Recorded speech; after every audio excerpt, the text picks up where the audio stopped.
What's up, YouTube? It's Corbin here again. Let's see, in this video here, I will basically just debunk some nutrition myths and explain in slight detail why most of them are complete bullshit. So yeah, first myth number one, no carbs after 10 p.m. or 8 p.m. or 7 p.m. or 6 p.m. You've probably heard like 1,000 different variations to this myth or whatever, but they're all bullshit, so it doesn't really matter when you've heard it's not true. It's not like your body has like this internal recognition where it's like, oh shit, this carb was ingested at 10:01 p.m. If it had been 9:59 p.m., I probably could have turned it into muscle, but since it's 2 minutes late, I'm sorry, bro, it's going straight to fat. No, it's not really how it works. Never worked like that. I don't know who thinks it would work like that. Besides pre and post workout, more carbs can be beneficial. There really is no right or wrong time to have carbs, not including workout in the equation, but there'd be no difference between having 50 grams of carbs at 11 in the morning compared to 50 grams of carbs at 11 at night.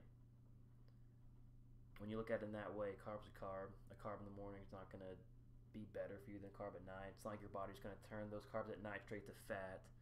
That just is stupid. That would never happen. That makes no sense. So yeah, that's false. Alright, next little myth here. That this is kind of more, I guess, focused on competing and doing shows as opposed to everyday use, although I've heard this in everyday use as well. But it's just the myth that water bloats you or whatever, or that you should cut away water, especially when you're like prepping for a show. Like the last week, I hear some people or a few days say something like, oh, I cut out all water or just very small amounts or something.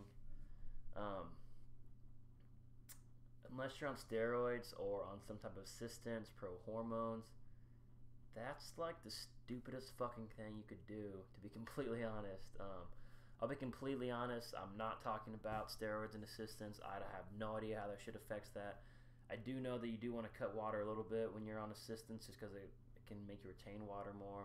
But anyway, that's foreign territory to me. I don't really know much about it, so I'm not going to talk about it. I'm talking about pure natural athletes here. So yeah, for pure natural athletes, water is going to be hugely beneficial. Actually, it will actually kind of fill up your muscles when you're prepping for a show. I mean, your muscles are made up mostly of water, so you want water in your muscles to properly fill out naturally. And usually when your water fills out your muscles enough, if you time out and plan out your peak properly enough with the right amount of carbs, the water can fill out your muscles enough, tightening up that skin and creating, you know, a tighter, drier look, despite the increased water. So when people try to get that super tight feeling, if anything, you want to drink more water, not less of it. Drinking less water is just gonna flatten you out, smooth you out in the process, basically do no good. And anyone that says, any natural competitor that says they did really well and cut water, I will put $1,000, $1,000,000, my life on it that they could have looked a lot better had they not cut water and been smarter about that intake and protocol. Just saying. Okay. Next one. That you should have like 6 small meals spaced out a few hours apart, or any type of myth variation that says you need to have smaller meals spaced out apart as opposed to like 1 or 2 large meals. I mean, that's not a bad thing to space out your meals. Like, it's not going to do your body harm or anything like that. Like, if you want to space out your meals, it helps with hunger and shit, go for it, dude. By all means, go ahead, be my guest. But you don't have to do that if you don't want to. There's been no evidence or research that's been proven to show that eating smaller meal space throughout the day has a significant effect on raising your metabolism. It raises it slightly, very, very minuscule, but that's not going to have an effect on fat loss, fat gain, or anything like that. Your total energy is dictated through how much calories and the overall intake throughout a day, not so much as how many meals you're taking in. So the overall total at the end of the day is going to be way more important than than the frequency of meals you're taking in. So two meals totaling up to 3,000 calories is going to be the same thing as 6 meals totaling up to 3,000 calories. It's just however way you want to do it, it's whatever. There's a really popular kind of method right now, I guess you could call it, called intermittent fasting, where people will not eat like most of the day and probably eat like all of their day's worth of calories in like a kind of varies, like a 4 to 6 hour window is one of the most commonly practiced methods about it. So yeah, and while I wouldn't recommend that necessarily for really competitive or intense athletes or something, only due to the fact that you need to space out your protein intake a little bit. It's hard for your body to digest, 100 grams of protein in one setting. It can only really digest maybe 50, 60, 70 at the most. So it's definitely beneficial to spread out your protein more with that in mind. You could do a form of intermittent fasting where you could maybe, I guess it's technically not intermittent fasting, but similar concept, but where if you spaced out your protein at least in the morning during the daytime, and then if you wanted to have all of your carbs and fats solely in a 4 to 6 hour window at night, that would probably be more doable, I would say, if you're spacing out your protein, that is. But yeah, so point of that whole little tangent was, the people that do intermittent fasting, from what I have talked to and read and done my research on, it has an effect their ability to gain fat or gain muscle, lose fat, any of that. So overall calories at the end of the day is going to be far more important than how you space out your meals and how often and the frequency and all that. So yeah, overall calories, definitely the most important thing. Okay. Next myth, that you have to eat clean food only, as if people like fucking spray their food in like Windex or some shit. Like, I don't know what clean food is. I don't know if they put it through like the washing machine or dryer, or if they like soak that shit in bleach. But yeah, there's no such thing as a clean food. I guess there's more nutrient dense food, if you want to be technical about it, in which you should have some food like that in your diet just to get the macro or the micronutrients in there. But if you wanted to have, say, 50% nutrient dense or clean food, and then the other 50% not as nutrient dense, more kind of junk food or snack food, if you did that compared to eating 100% clean food and your calories and macros were the same at the end of the day, there would be basically no difference. Maybe like the smallest of small difference, but like not noticeable at all. So I would just say, as long as your calories and macros are hit, hence if it fits your macros, as long as those are where they need to be at the end of the day, you're golden, man. That's all you need. So the whole myth that you have to eat like chicken breasts, rice, sweet potatoes, broccoli, and all that. Obviously, that food's good for you. It's not going to do a bad thing, but you don't have to eat that 100% of the time. If you want to eat that some of the time and fill up the rest of your diet with more, snack-related foods, go for it. That probably allows better longevity in the sport, keeps your sanity a little bit more, and would allow you to kind of indulge yourself in some different taste buds without technically cheating on your diet. And by having that little taste, that would make you, or make it kind of satisfy those cravings for a lot more worse food similar to that taste, and just go on an all out binge. I find that people that eat really, really clean and strict 100% of the time end up giving in to way, way more extreme binges when they finally do, just because they have that little taste of something. And if they've been depriving their body of that for so long, it's hard for them to fight off those urges, just because they've never had it, or in a really long time at least. But I think allowing yourself stuff like that on occasion, allows you to just have balance in your diet, but just diet in or balance in like your life physically and mentally. You're not viewing it as solely that you have to eat 100% strict, 100% clean all the time.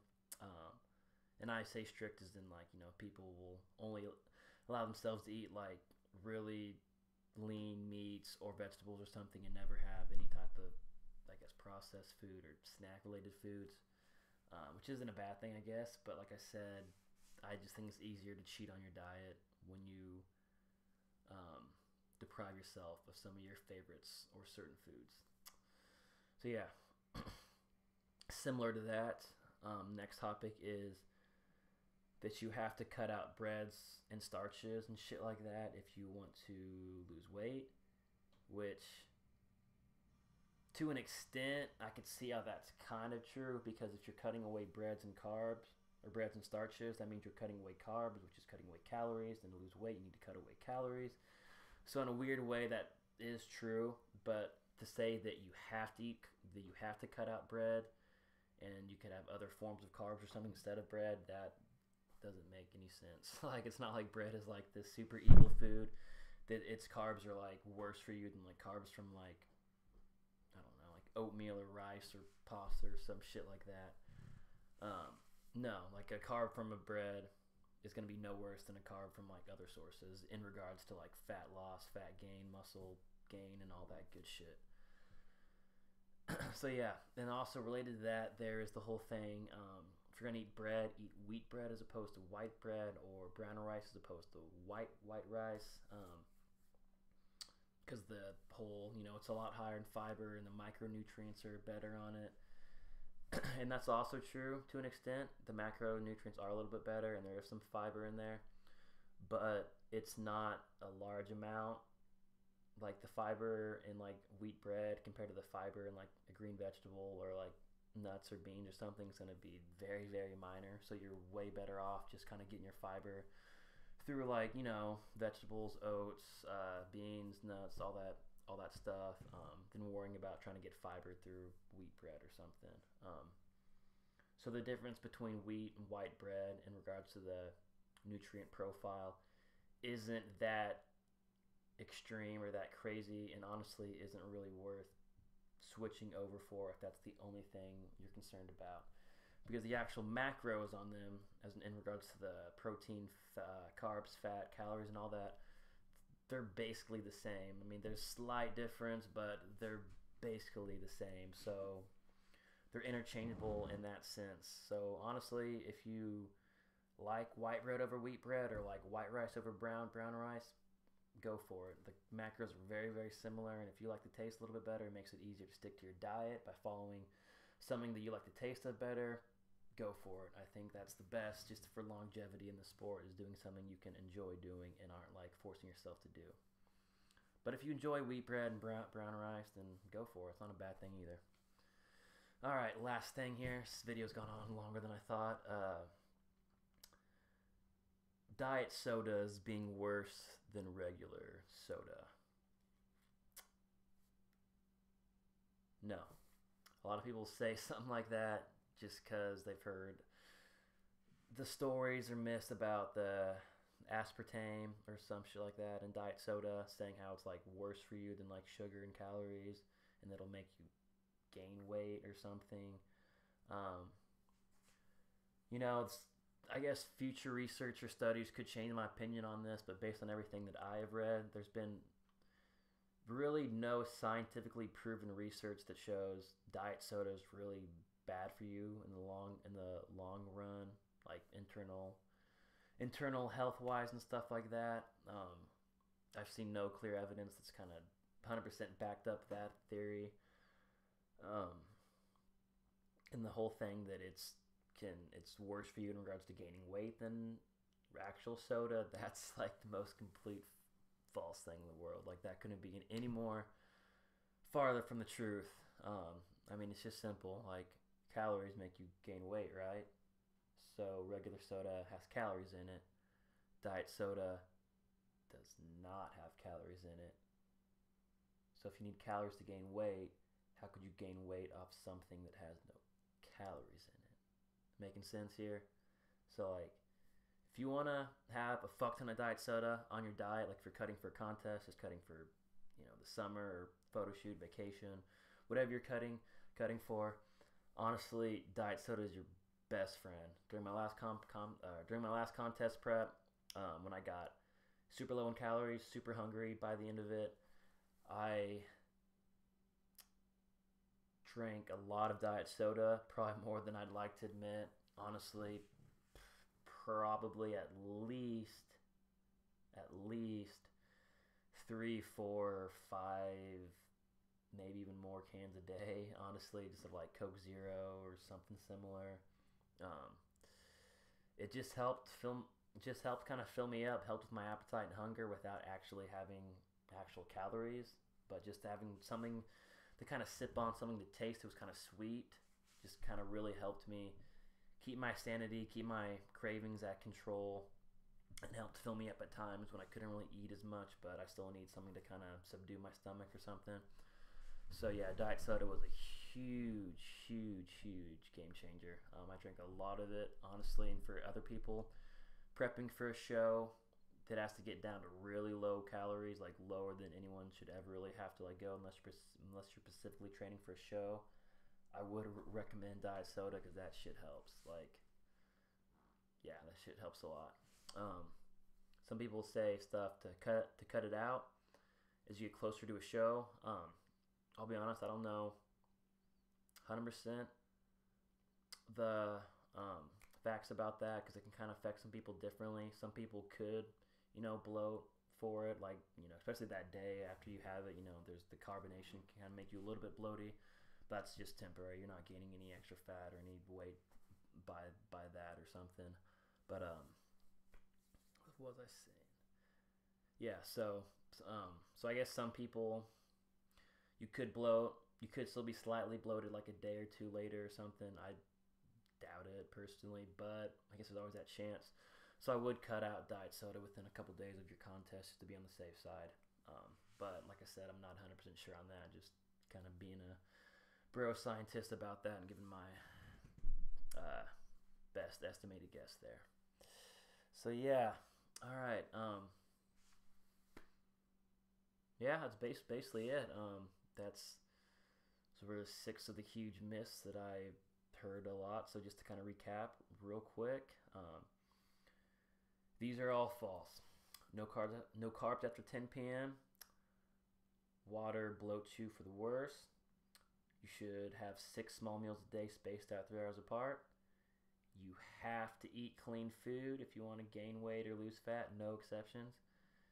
You have to cut out breads and starches and always have wheat bread over white bread, brown over white rice, etc., etc. And diet soda is worse for you than regular soda. Yeah, those are not true. So there you go. Some popular nutrition myths debunked. If you have any other myths or something that you've heard and want to know the accuracy behind that, leave a comment below. I'll answer it. And any other videos you'd like to see me do in the future, also leave a comment below. I'm always up to all suggestions and all that. So yeah. All right, it's my longest video yet. Definitely didn't mean to ramble on that long. Kind of just got carried away and lost in the moment. But I hope this found some people well. I'm sure not everyone wants to watch the 20-minute video. But to the people that did watch it, thanks a lot. You guys are awesome. And just leave comments below about anything you'd like to see me cover in the future. All right. Thank you.